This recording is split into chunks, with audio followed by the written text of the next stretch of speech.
exactly what they're going to do. Now it's Gragas into the top side with Xiaohu and Ming taking his very, very, very well-known Alistar towards the bot lane. Yeah, so again, you've got a very strong bot lane if you can set it up. However, we're starting to again dip very far down that tier list when we look at the AD carries. I mean, you already see the Kai'Sa ban, the MF ban, Samira gone as well, Jhin taken off the board. So now we're getting into kind of Ezreal Aphelios territory. Maybe we start to see them go back towards that Kai'Sa again, but you are struggling when you're looking at that AD carry list. Yeah, it's getting a little bit limited on the side of RNG. But however, what I will say is you've already technically got an AD carry. You've got the Lucian, so that Lightsinger being able to kind of put out that extra DPS is definitely something that's in your favor coming into the last few picks. The Yona locked in 14. Definitely something that we've seen. I think we've almost seen it 100% today, I believe. Maybe it wasn't in the first game. Look, she has had insanely high presence. She's the strongest support on the current patch. Like, she does well into pretty much everything. So, and does everything you want from a support right now. Engage, very tanky, gives you a lot of bot lane pressure as well, so you can go for the early dragons. It's all just well and good when you look at the game. And that was going to be the final lock. It's going to be the Xayah. We had a Xayah earlier today. Did not look the greatest for our boys on E-Star, but see if Gala can make anything else happen with it. In fact, I will say the one thing I'll say, the Xayah is not great right now, but she doesn't have to be because you have the Lucian, so you have that early game AD carry who will be hitting those spikes. And overall, I feel like TT, if they play their cards right, I feel like they have a little bit more early game. They could snowball this. Yeah, it's definitely TT favored when we look towards like the first few levels, and even certainly when we look towards a one-item spike. But as we start to progress kind of towards the second item, that's where it starts to get a little bit shaky, and certainly starts to swing back in favor of RNG side. I still don't think this is just as simple as TT can get the ball rolling early. Like, Gragas can do reasonably well into the top lane against Renekton. Now, Renekton will still shove in, but Gragas can at least keep himself safe up there. The Lucian Jace matchup, Lucian can have some opportunity to go aggressive, depending on what form the Jace is taking. So it's not as easy as just, oh yeah, this is TT favored. We're definitely still a lot of back and forth here in this game. Have to wait and see how it all goes for TT. They need to shore up the mid to late game shot calling, get themselves an opportunity, and you know, my captain, try and get him just going on this Jace pick. Where on the other side, I feel like for RNG, you don't really need to change anything last time. Wei looked fantastic, and you just, with the Lilia, has a lot of DPS, very, very strong clear, so they've got so many opportunities to kind of just rinse and repeat the last game. Yeah, the only downside that I will say for RNG here is that without a definitive winning lane, this Lilia could struggle a lot. Lilia likes to be able to get into the enemy side of the jungle, steal away a whole bunch of stuff, and really get herself up and rolling where she's hitting level 9, level 11, and having a bigger impact with those sleeps. But without the ability to just guarantee a pushing lane, it's going to be Wei playing on the back foot. It's not like he has an easy lane to go and gank either, because you've no definitive CC in the mid lane, and top lane too. Chalitza can do a pretty good job of turning around some of these early plays. We'll have to wait and see. You did hear the Gyos coming out for potentially the last time today. And overall, for RNG, we talked about it briefly about, you know, how this was a spiritual test for the fans of this organization. A 2-0 here will definitely make you feel a lot better about 2021. You just need to kind of hope that it continues on right up until the Spring Festival, up until about February. So you get about 3 or 4 games in before that happens. And if you can get 3-1, 4-0, either or, like, you would be very, very happy with that. But not really the biggest of tests considering who they're against. Nice job here from TT though to split them up. You can see Talia has gone for the invade alongside Sam D and Teen, and this means that when we look at the grand scheme of things, Chalitza will be left as lonesome, but it allows Sam D and Teen to bully this bot side where they already have a very strong 2v2. And as well, don't forget, as we said, like, Wei doesn't really have the opportunity to make much happen on the top side of the map. Xiaohu opting for this phase rush Gragas. This is a very defensive style of Gragas, with the whole idea being, if this Chalitza, this Renekton, tries to slice and dice in, you body slam, you end up hitting an auto and your Q, which gives you the phase rush and allows you to disengage before you can get any sort of turnaround coming in from the left. We see the struggles you have when against the Leona. You have to give so much respect to that bot lane duo. You can see Ming and Gala just taking whatever CS they possibly can, backing themselves away. Bless walks over a ward, so they are full knowledge of him being here. They did a full clear onto the blue side of RNG. Cryan, he should be aware. I was gonna say he should very much know that this is definitely going to be a thing. But now, see Cryan just flashing an emoji, going himself back, and now the Taliyah might look for something in this bot side. But again, more vision. They're trying to go for a dive, but this is a little risky. There is a lot here. They have to force the flash out of Gala, and I don't think they're going to be able to get anything else. They miss a hell of a lot of other CC abilities, but they still deny a massive wave to this RNG bot lane. Yeah, this is big. The fact you're getting this far ahead is Sam D and team here in this bottom lane by denying all this farm and experience. Like, this is going to suck as Gala, especially you said, like, late game AD carry, crit AD carry here for Gala. Denying this much just sets you up so well as TT on the bottom side. 2 plates as well. Yeah, a lot of XP and gold, and Bless is not done. Bless has got himself a flash as well. The double TPs coming in as Ming runs away. He had the phase rush, so he gets the extra little bit of movement speed and keeps himself alive. Xiaohu jumps over, has not got really that much mana in him. They do force a couple of summoners out, and in the end, it ends up being first blood to RNG.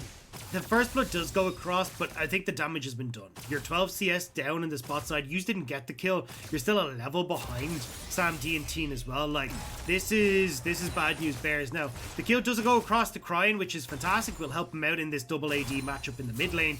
But overall, I'm still giving the edge here to TT. I think overall the experience and the gold is a little bit too much, and we talk about Gala being on Xayah, very, you know, gold reliant champion to become relevant in that later stage of the game. Definitely going to be feeling the hurt. We saw how much it can hurt in an earlier series today as the E-Stars bot laner Rat was not able to get anything done once that mythic was finished up by his opposite laner, but it's a different game, different set of champions, or, you know, supporting champions, and a different set of players, so maybe RNG could do a slightly better job. The big thing here for me from TT though is, look, you just burnt the 2 TPs from the solo laners in RNG. What are you going to do about it? What are you going to use this for? Because you can look at Chalitza here, who's gone for a quick recall. He can make a play over towards this dragon if you really want to, start to get a couple of these dragons in your favor. You can actually look with this pushing bot lane potentially to with the ward that's in bot side, go for a gank or at least get a TP from Chalitza and catch off Gal and Ming and put them further behind. There's a lot of options here for TT. They got to make one now. I was going to say, Sam D does not have his flash, but Ming does. Do they have the damage to push him down? Is it... Oh, it's ticking, yes! He just about keeps himself there. Gala, though, with the cleanse. Is he going to be able to get away from this Leona team? Trying his very, very best to get this kill back, but Ming says no. That is my AD carry. You will not get anything from this. They even brought Way down just for extra support, and RNG equal out the bot lane. Beautiful from RNG to get that kill, but a misplay from TT. We just pointed out the fact you've got a deep ward there in bot lane for Chalitza. He can TP in, but instead they're committing to this top side. Xiaohu trying to get himself away, did get himself a body slam, and they are going to try and just keep him away from that second turret. Nicely done, and that is the power we talked about of this Renekton Taliyah combination. Fantastic from Bless as well. Flashing in front of that body slam to prevent that Gragas from getting away meant that they got the easy flick back. Now, it didn't actually go over the worked ground, but either way, it still works out. They get the kills, and that's the main point to call here, is now a kill going the way of Taliyah. Bless has been everywhere in this early game, and everything he touches has turned to gold for TT. Again, we'll get to see now with Xiaohu not getting a pretty favorable start, how he's able to stand up and be counted, or even at all, as the culling going to be used to massage Captain's back.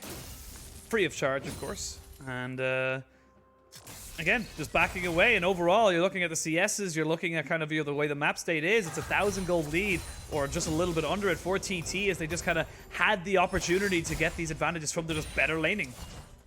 And look as well here, I mean, this wave is going to shove out just off of this push from RNG, but at least now again, You can push this in from RNG, you can Gala, get it back, move, get at least a little bit of a safer recall for yourselves. And there's not like, you don't mind giving over this first dragon as RNG, but certainly what you can try and do is push this wave, have Ming reset, go up towards the Rift Herald and have a man advantage at Rift Herald. So there's still options here for RNG to put back into this game, and a lot of that did revolve around that play bot side, which is why I would have liked to see Chalitza make that TP bot rather than making the call to go to dive in the top lane. Well, overall, you're still going to be feeling pretty good for TT, as Bless is hiding up in this top side. Xiaohu, you need to know something's up here, buddy. Yep, got his finger straight away. As I say that, though, they get the flick back. The explosive cast doesn't hit anybody, but it does deter the rest of TT. Xiaohu definitely starting to see a couple of cracks again. You know, mid laner to top lane, not the easiest of transitions, so it's going to be some growing pains. It's going to have some, you know, not nice times, and people are going to recognize it as a weakness. Yeah, and it is a weakness. I mean, Xiaohu with that play has just cost the Rift Herald. You can see Bless starts that up straight away, especially his way is going to be spotted on this bottom side of the map. And unfortunately for RNG, that's going to give it a little bit more gold over towards TT. They can look to inject that into pretty much wherever they want. Captain could do wonders with it. Same when we look at Chalitza in this top lane. And when you've already done a lot of damage to this top lane turret, it could just be worth putting Xiaohu on. Oh, the Weaver's wall to back him up, but just a little bit too late. Xiaohu had already kind of done the fight there. They have got the Rift Herald. They can use it straight away just to pop down this turret, get all that gold into the Renekton. That is exactly what they are going to do, as they are fully aware with the cry of the Cloud Drake falling down that there is absolutely no one from RNG coming to help this Gragas. And now you shove in this top wave. You still have TP available for Chalitza here, so let's go and make some plays with this Renekton. He's fed as all hell, and he can certainly do some damage if he gets access to the likes of Gal in the spot lane or even Crime in the mid lane. Xiaohu, I'd like to see him try and freeze this. Oh, great job. No, never mind. I was going to say great job here, because Chalitza now is in a position where he has to try and make something happen. Because if you don't, you can just have this farm here, Xiaohu. You're not worried about a dragon for another 4 minutes. There's no Rift Heralds. And you can just farm it out, force Chalitza to overextend, and give easy opportunities for Wade to chase down the Renekton in the top lane. But instead, he shoved it out and not really going to look to try and get himself back from this deficit. I was gonna say, I thought I was casting with LS for a second there when you were talking about. I know. Look, I agree with him. It's a good point. Freezing the wave there is a good call. I'm not saying I don't disagree. I'm just saying that like I can see it as you explained it there why you would make that call, because it's definitely something that you got to keep an eye out, especially when there's no real objective to take and you're at the safety of your tower rather than pushing it into the safety of his. But yeah, not freezing. Possibly not the best call there, especially considering how far behind he is with the 20-odd CS, or probably even a little bit more once Renekton gets to push this one out. We need someone who's going to bring LS's teachings to the main stage, since we no longer have LS on a broadcast. We need to make sure that like he still lives on through something. Trust me when I say this. LCK Twitch chat will not let LS die. They are dedicated fan base. He will be alive and well for years. And speaking of alive and well, I don't think Captain's going to be. He's going to take a little bit of a nap, and he's almost certainly going to die here. That is going to be Wade picking that one up. There is a TP coming in though, and that is going to be Chalitza dropping in. But Xiaohu, you weren't able to join your team. I probably should have went up and around to the left near the blue buff, and that is going to be a trade of kills. Gala has to go up into the feathers. Now he's in a lot of trouble. There's the final shot. Gala flashing himself away. But TT positives, 2,500 gold coming up to the 11-minute mark. And this is something that TT has actually been quite good at, is their early game. Like when they've got a game plan, they execute it very well. It's the mid to late game that really lets them down. Now though, TT, smelling blood in the water, are sharks moving down into this bottom lane, picking up more gold and potentially this bot lane turret for themselves. That'd be 10 plates if they're able to pick this one up completely. And Gala with no flash, cleanse, or ultimate, he has to be so careful. You can see them here. They're probably just going to try and shove this wave in again.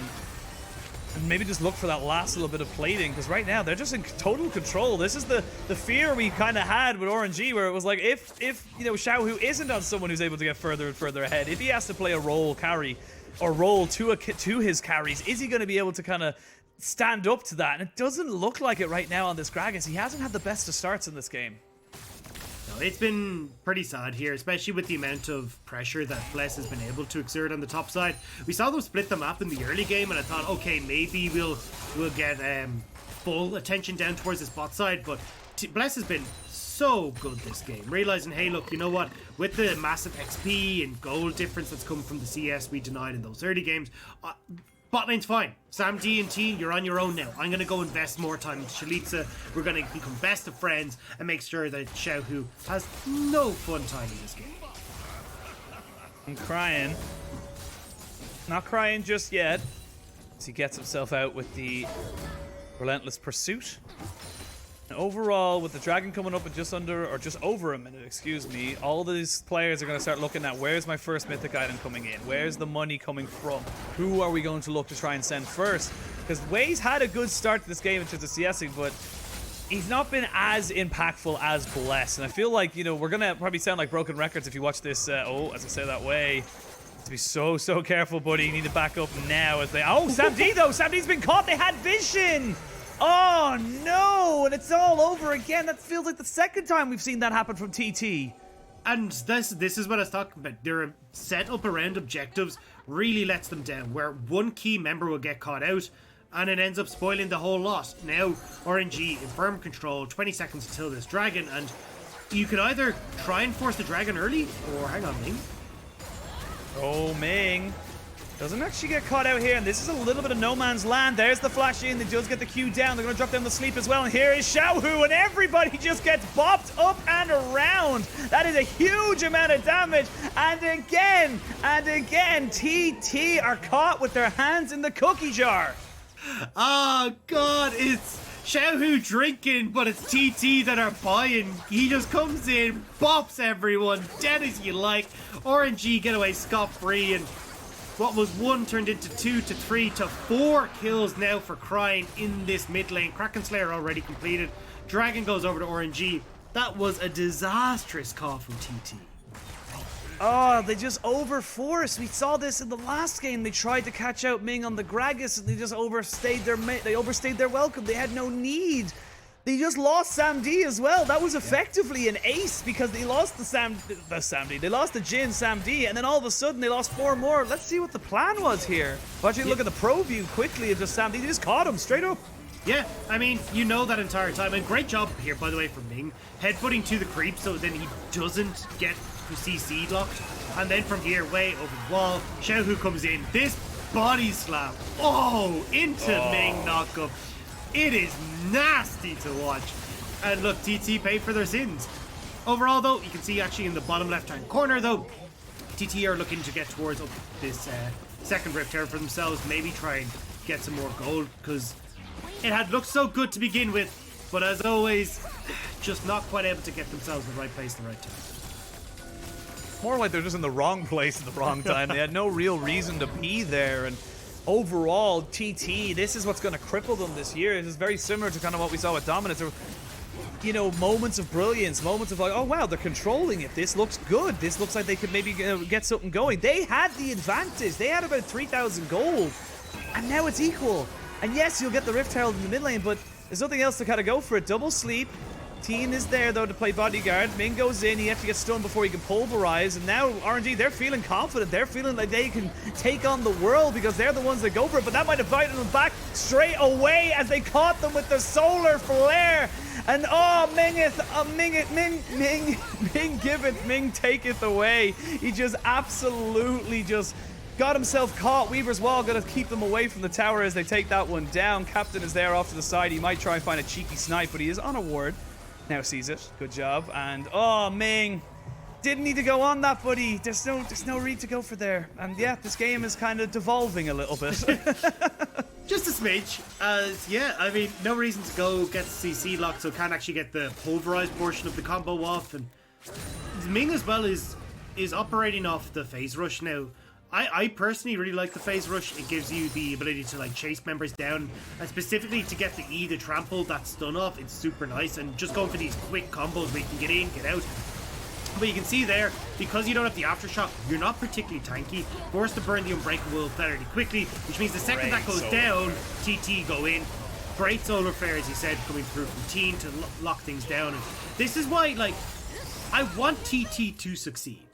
When, like, the players actually have really good mechanics, they can play these fights well. It just seems like the synergy isn't quite there, and the way they want to set up for these fights always falls short. However, when they find the right moment, like they just saw, they can collapse very, very quickly and find the teamfight victory that they want. And that's what I was saying, like, again, Caster Curse, I had just praised how well RNG kind of brought themselves back into this game from a gold perspective. They have the dragon stacking. I was like, this is awesome. They're equal on gold. They've effectively lost nothing in terms of their early game trades. And then they just throw it away. There was no need for Ming. You could see why Teen was there. That's why Teen is up that far up. He's like, look, even if you try to go in, even if someone does step that little bit too close, you can get the head put off. I'm here to instantly Shield of Daybreak you, and there's nothing you can do. You can't follow up with the Pulverize because it will just count towards when you next get off that animation. So just a bit of an overstep at Ming. We were just, it was looking so good. I was so happy, and then he just kind of threw it away. Yeah, I mean, this is what's been the most heartbreaking thing about RNG is that sometimes they look good, other times not so much. Captain. Ooh, definitely quick on the old trigger fingers, and that is not an easy wall to flash either, so nicely done by him. But however, Summoner down for this dragon fight in 40 seconds. That being said, the Wei does not have the ultimate from the Lilia either, so bit of a trade-off. Depends on how both these teams set this up, but it feels like TT are the ones in the driving seat. They're the ones dictating who's going where in this setup for this dragon. I mean, they have mid-priority here, so in theory, they should be able to push in. You can see they're already clearing out the vision RNG is put down. I'm just going to be moving over towards that objective. You can see Xiaohu as well starting to move down from this top lane. They want to try and contest this as RNG, but realistically, they're not in the best of positions to try and go for this. It's very scary trying to take back control against the Leona and also the possibility of Talia separating folks off of the Weavers. That means that the dragon stacking for RNG is now kind of on a bit of a delayed timer. They've lost the third Drake, which means they have to wait at minimum 10 minutes, which means we're coming up toward the 30-minute mark before they have all of those Drakes stacked up for a soul. But Ming, ooh, nice little sidestep, forces the flash out of Bless, but Teen is there to try and help out his jungler. Ming flashes away. They do not get the solar flare down. Gala is perfectly timed on that ultimate. They're trying to use the curtain call to maybe get some more damage down. Gala just walking away from Bless. They find a kill out of the most unlikely of circumstances. Shalitza, though, is kind of off on his lonesome here, trying to maneuver down from top side, but will manage to bypass RNG. Nice pick from RNG. They get the tower to boot as well, which was the actual goal of that whole play from RNG. So TT just handing them a little bit more, and they will be able to back away. But we're starting to see now this is becoming a bit of an issue for TT. Yes, they had this gold lead, but they've given control back to RNG. Then again, they give a little bit more to RNG. And when we've got a double AD carry scaling and also a late game crit scaling AD carry on RNG side, if this game does go to 30 plus minutes, I'm favoring RNG in a lot of scenarios. I kind of have to agree, to be honest with you. They feel like the more cohesive shot calling. They feel like they have the better idea of where they want to be, how they want to do things. However, have seen them throw it away. You can see here, this was one flick. That was one flick away from literally Ming just dying. So, again, as I said earlier, Ming giveth, Ming taketh away, and he is giving a little bit more than he's taking away this time round. So, Gala very nicely done with the Gale Forces and the ultimate as well. Keeps himself safe, and he's scaling up rather nicely as well. Almost got towards that Essence Reaver. And you can see there, our Colonel is thinking RNG, siding with us as well. And honestly, when you've got the Kraken Manamune completed there for crying, like, Gala's in perfect spot. This is looking a little bit tough for TT from what was, although they are still 2,000 gold in the lead, they're kind of hit their spikes. Like Eclipse, you've got the Edge of Night there for the Jace as well, but he's not going to be doing as much as you would hope for right now.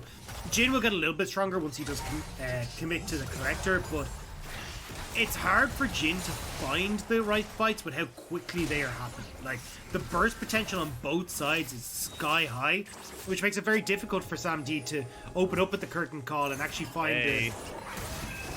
Oh, way! They're just going to try and go for the carry. They get the Lilting Lullaby down alongside the explosive cast. Teen, nothing he could do there. His carry was dead to rights. And the beauty of having 280 carries on your team is you steamroll. So they do have to be careful. As you can see, though, Captain does have a huge amount of poke here, and there is again the potential for this Reaver's Wall to cause some issues. So RNG playing a bit cautious and not actually going to start up this Baron just yet. Well, there's no need for them to go too crazy, too ham, too quickly. They have got control, like we said. They are a little bit down on gold, but that's kind of becoming negligible at this stage in the game. Dragon isn't up for another minute 45. Baron is available on the map, and I feel like they're just content to let Gala keep going up. But look at where the kills are on the side of RNG. You got 5 kills on the Cry and 3 kills on the Gala. These guys are going to build into absolute monsters later on in this game, and Cryan already up near to level 16 or even 14 to 15. He's going to be an issue for Captain. I don't think Captain's going to have a huge amount of answers for what Cryan's going to be showing to him. No, and it's been a bit of a disappointment here for Captain. I mean, I was hyping him up, certainly. I know a lot of people are hyping him up coming into LPL. This guy looked really, really good on IG Youth. It was kind of the Shun and Captain story on IG Youth, the team that won LDL, and we saw how successful Shun had looked on IG just yesterday. But unfortunately, we're not seeing the same thing for his teammate here, as it's not been the best of starts for TT as of today. It has not. RNG will want to try and get themselves a quick 2-0 and, you know, set themselves up for their next match. And again, overall, RNG, I think they're playing Suning later on this week, on Thursday, I do believe. And that's a big game. So you want to try and, you know, not give away too many hands here. You want to try and play as clean as you possibly can. And, you know, go into that series thinking, you know what, we might be able to try and do something here, because Suning looked insane against top esports. Again, though, RNG kind of playing the ARAM style, Xiaohu wandering down. Could be putting pressure on either bot side, which has that wave pushed in, or even shoving in this top lane, but looking for this mid. Oh, they're going to find Teen. That's a flash down. Ming. Explosive cast. Very nicely done. Ming not quite able to get the pulverize down. That does mean that there's no flash on Captain, nor is there a flash on Teen, so 2 big summoners down, and all you lost was Ming's, you know, flash in return, effectively. So, see now, Chalitza walk away. Solar Flare completely whiffs, hits absolutely no one, but Ming is now just flicked back into the team. He is the first one to die. Teen almost taken down. Yes, the final little barrel, so it's support for support. Gala gets jumped on, but he jumps up into the air, and there's nothing he can do with a 3-man lilting lullaby. And this is all but done for the side of TT. Everything goes over to RNG. Wei is so damn good. It is so good to see Wei on a roster that he's able to bring out the capability of. You can see there that big lilting lullaby, the Pantheon in the last game. Wei has just been hungry to get himself into the LPL proper, and it looks like he's found a good home in RNG. Pick up that win, they get the Baron, they get the Dragon, and RNG are primed to take this game. What an amazing facilitator for his team, Wei, and just able to pick themselves up the Baron. They get the Ocean Drake. They get, yeah, no, he got it. I had faith. He had the running, but I really want to see this replay right now, because you can see as the fight starts, it's kind of a mess of everyone's ultimates, and you feel like the supports just overcommit. Yeah, I mean, look, it was reaching for Team to try and go for that, but here specifically, you can see TT calling the shot, we're backing away. It's 1-for-1 at this stage, but this lilting lullaby, it actually hits all 4 members. Chalitza just goes golden. Like, that is what turns this fight, where they're able to go 1, 2, 3, easy pickups across the board, a triple kill for Xiaohu, but it was realistic. That play was all on the jungler of Orange. This is very, very positive signs for RNG fans across the world. Wei is looking like possibly a top 5 jungler, maybe even a top 3 jungler, depending on however the season goes, and throwing his hat into the ring to show that he is here to stay. He is here to make sure that RNG are contenders in the playoffs, and you gotta just feel good right now, because this is just clean play executed well. It's also been a very unusual build. Like, he's completely bypassed the mythic. Like, he has gone full tank kind of front line, where you've got both the Banshee's Veil, the Zhonya's Hourglass. These are all like survivability tank items essentially for, rather than going towards, like, I've seen like Moonstone Renewer for kind of the healing and still a good chunk of damage, but mostly like Leandri's Anguish, even like the Night Bringer and stuff like that. But certainly this is a build that's keyed into what is the needs of RNG in this game, and its way making the plays that we just saw.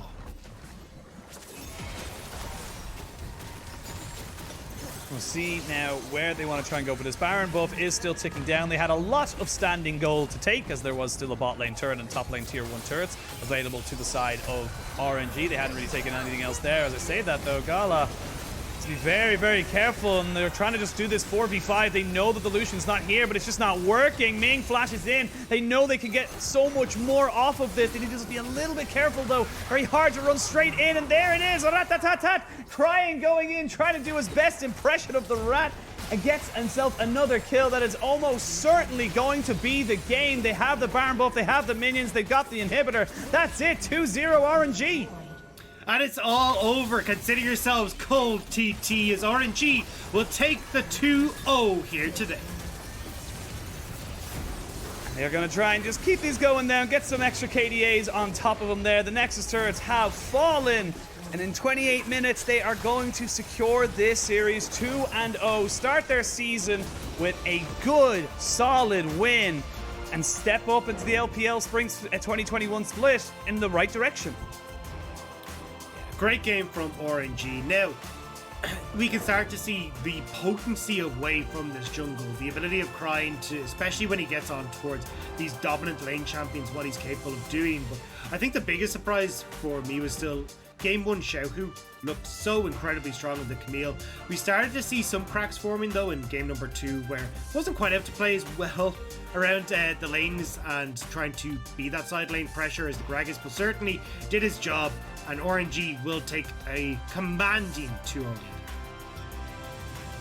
Yeah, and for TT, again, similar issues, just mid to late game shot calling, just not really working out for them. They got themselves a lead, they got themselves some positives where we're like, oh wow, maybe they can do something here. And then they threw it away by being in the, you know, the blue side jungle of RNG for just too long for no real reason. You might get a pick, but that doesn't really gain you anything. There was no objective, there was nothing to really kind of fight over. You're just being there for the sake of being there, and that just offered so many different avenues for RNG to get back into this game. Yeah, exactly. And I think that's the problem, again, that we highlighted at the beginning of the series.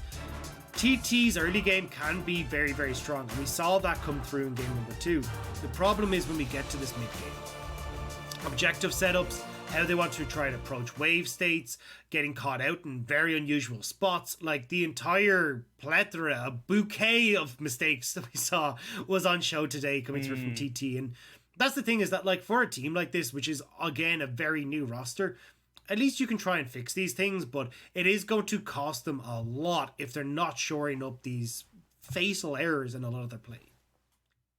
Yeah, and again, look, fantastic work by RNG. Look, it's still very, very early in the season, but you can't help but get a little bit excited for some of these kind of displays, because it does feel like we have, from the games we've seen so far, feels like we have a very definitive kind of like separation between the bottom 4 teams and the rest of the LPL, potentially between the top 2 teams as well. But it kind of slots into 3 different kind of categories for me, and that's why I'm probably getting so excited, because for RNG, the difference between looking good and scraping by could be the difference between playoffs or, you know, not getting in at all. So overall, I'm excited for Wei. I'm excited to see how he continues on with this. And I'm also excited to see how Xiaohu does. If they continue, you know, keeping him in the top side, do they bring someone else in? Because I don't think he had a bad game. I definitely think he's easily punished, though.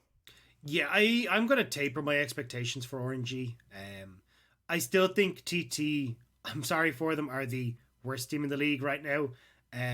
Very unfortunate that their logo is a crying emoji, because it feels like they're going to be doing quite a lot of that. They'll be doing that, yeah. Quite a lot of that this season. Yeah, I think I still want to see what RNG do, even when they go up, not even against the top teams, like middle of the pack teams, where they will be better suited to punish the lane mistakes of Xiaohu, the inability to understand where he needs to be on the map. He's still playing like a mid laner who just happens to be in top, and I think a lot of teams will look at that and spot the weaknesses, but at least they have started off their 2020 warpath with a win here today on RNG's side. 2021. 2021. Yes, we're sadly in the future, and 2020 was the longest year of all of history. But yeah, like you can see it here. Like TT had the opportunities. The Captain was playing well, putting out decent damage. I thought Bless played a fantastic early game. it just didn't really come together, and they just overexerted themselves, stretched themselves far too thin, and just ended up in a situation where they just gave away the lead they had, and twice, as you can see, they got it back and then they gave it away again. So overall, lots to be learned for TT. It's going to be a very long split for them if they don't shore up these issues. And for RNG, you take the positives. There is definitely some negatives. Xiaohu, massive issue in the top side, I personally believe. I still think you can take Wei, look at him and go, right, Wei looks good, Cryan looks good, and Gala and Ming are getting there. There will be a potentially decent team coming up into the later stages of the season, but overall, I'm still pretty happy as an RNG fan, because I think if you saw the Twitter kind of rhetoric with this sort of thing, no one knew what to expect. Everyone thought this was going to maybe blow up and in their faces, and it'll be the worst RNG ever. But I think we can all calm down a little bit and say that they're still a decent enough team because the players are still there. Yeah, it's just a case of trying to figure out the nuts and bolts of the whole situation. And I think the goal graph kind of shows the rocky road that's ahead of both these teams as we move into 2021. I want to make sure that still, though, there are tapered expectations on both sides, both for TT in that this is a new team and they will be looking to grow and bypass some of these issues that are fundamentally a rookie squad. And then when you look over towards RNG as well, there is still growing room here. And if push comes to shove, they still have Xiaobai. Xiaobai sitting in there behind Xiaohu. It's not like they're top lane lists. They still have other options. And it'll most likely only be for spring until we get into that summer season. And then I wouldn't be surprised if they move Xiaohu back towards mid lane. So overall, these are kind of temporary band-aids that honestly we'll see what happens, how well these heal as the time goes on, and how much of this can be shored up as we start to move forward. And looking towards expectations for the upcoming games, I suppose, for the two teams. And for TT, we just need to, again, it's going to be a very rough season for them. But for RNG, they have a very, very big kind of opportunity here, I suppose, to kind of, we talked about how a lot of teams, the top teams in particular, will drop games just before Spring Festival and then bring them back right afterwards. And that's when they start to pick up momentum. Do you see them maybe causing an upset win every now and again, or maybe kind of taking a cheeky win off of maybe the top 4 team? Look, I'm never going to say never. I think that's the beauty of the LPL is everyone beats everyone. At some stage, someone will do something daft and they'll end up losing a couple of plays, but at least most of the times we end up seeing kind of the top float in. I hope for their own sakes that we just don't end up in a situation like V5 in spring last year. Yeah, I agree with that. But even looking towards them there, we can see they're against Suning, OMG, V5, and Team WE. So a lot of the top playoff contenders there. OMG not so much, but they definitely have a couple of tests coming up just before the Spring Festival. But have a look at a couple of the highlights coming in from that game. And again, there's it was some fantastic moves coming in here from Wei, and he just was able to make everything work for his team. He was the perfect facilitator. Yeah, he was the life breath of E-Star, and now to see him move across last year, and now to see him coming across to RNG, this is such a massive upgrade for these guys. And you can see there's no longer that heavy reliance on Xiaohu in the mid lane, on champions like Twisted Fate or even the Galio to a certain extent, to make these early game roams, to have these plays set up. They now can rely on Wei to get the ball rolling, and not even just in one lane. He's visiting so many of them, and his team fighting prowess, as you can see there, spotting the perfect opportunity that was needed. The build was perfectly set up to go aggressive for these plays. You can see the Zhonya's pop there, but had the Banshee's Veil to allow him to get in and out. He knew from the get-go what his job was, and it's such a brilliant thrill to see him able to come into his full expectation in this RNG lineup. Yeah, and exactly, kind of looking at him, he is the MVP for Game 2 as well. So having 2 MVP performances from the man in the jungle. But I think what makes a jungler, what makes a good jungler isn't that, he necessarily looks amazing or he comes out with the best kind of KDAs or anything like that. But he's able to make maybe slightly less potent, parts of his team look better. He was able to make Xiaohu look very, very strong on the top side because he was able to give him that support. And for me, that's the sign of a very, very strong jungle and very strong team player overall. Yes, you can get KDA players, you can get people who are individually insane, but someone who's able to provide such a huge asset to everyone in their team is very, very rare sometimes in this game. Also, just on a personal note, it's got to be quite nice for Wei. Because back on Young Miracles, Xiaolong Bao was the starter ahead of him. and now he comes into RNG and takes Xiaolong. Oh, you're right. Now I'm not talking about like, hey, creating all this animosity between them, but it's just personally got to be a little bit of satisfied, just a little bit, but we're gonna have a little bit of a think about how satisfying that would be if I was in that situation. But we're gonna send it over to Wendy, who is chatting with RNG. Welcome to the interview, and this time we have invited Wei from RNG to join us. So first of all, congratulations on this win, and for both games you were able to grab that MVP. So are you satisfied with your own performance today? 那么首先恭喜你们获得本场比赛的胜利，而且2局比赛魏选手都拿到了 MVP。那对今天自己的表现还满意吗？今天就队友打得也很好吧，然后没有出现什么问题。I think all my teammates they played really well, and we don't make much mistakes for today's game. So my next question is, for this split, Xiaohu has changed to the top laners instead of as the mid laner.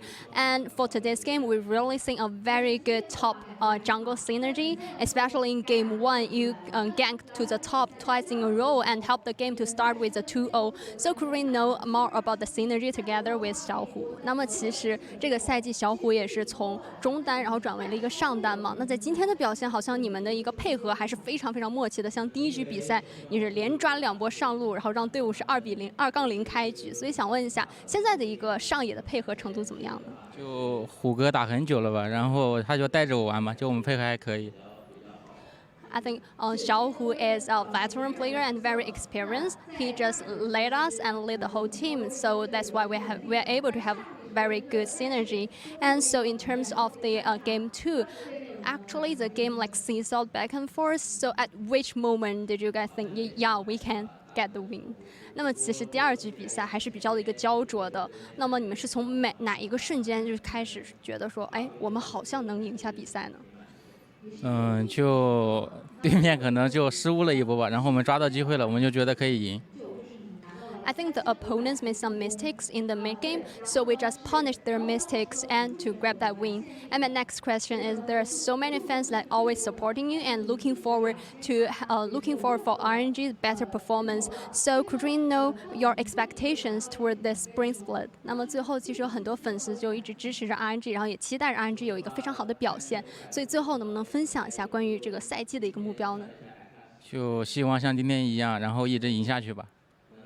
I hope we can keep this mode and try to win more games in the future as well. And lastly, do you have any words to all the fans? 那最后对粉丝们也说一句话吧。就感谢一直支持我们的粉丝吧，我们会更努力的。I really appreciate for your supports, and in the future, we will definitely try our best. So thank you for joining us, and we're looking forward for RNG's performance in the future as well. And thank you guys. See you guys tomorrow. Bye.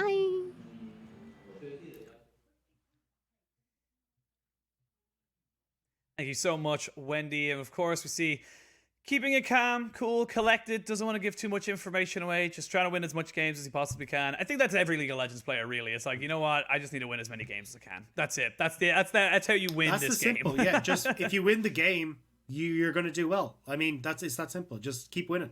I don't know why stop losing. I don't know why more teams don't do it, Honestly, it's absolutely true, but obviously that is the end of all of our games for today. Let's have a quick look back at what happened today. It was a bit of an up and down one. We had plenty to talk about as we saw our pretty kind of back and forth BLG versus E-Star after E-Star took an early lead, and then of course RNG taking down TT 0 and 2. Yeah, and I mean, I think for BLG, it was the expected win. That game 1, we can kind of strike from the records. I think BLG did a really good job when we look at game 2 and game 3, and definitely it filled me with a lot of hope going forward from this point forward. And same for RNG. I mean, it's always good when you can start yourself off with 1 victory on the board.